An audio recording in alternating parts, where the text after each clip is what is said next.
Ayan mga lods, magandang gabi mga lods. Ayan, tayo ay magpapalit ng upuan ng bisikleta.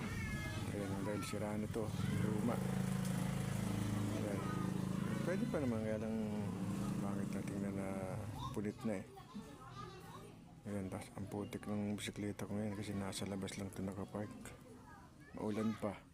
Ayan, ang putik oh. Putik niya, linisan ko ito.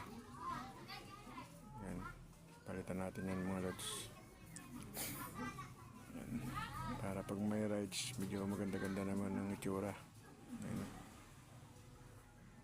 ayan, shoutout sa inyo Chief Lancer, Sir Eugene, Maring Norman, Karin Pete, Sir Bal.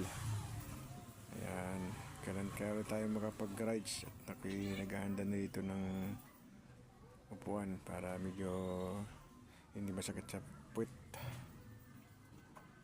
Ayan, palitan natin. Napatanggal ko na yung upuan mga lods oh.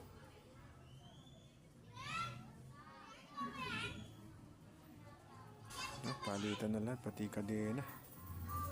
Pero yung frame niya okay pa yan mga lods kasi alloy naman to eh. Ayan oh, imported pa yun mga lods. Ayan, okay mga lods oh, nakabit na oh. Ayan oh, okay na. Ayan, ito ay galing pa ito sa yumao kong kuya. Yan, galing from Kuwait pa yan, yung frame. So, yung frame lang ang galing ng Kuwait na dyan. Kaya mahal na mahal ko yan eh. Dahil nasubila ko yan sa kuya kong namatay.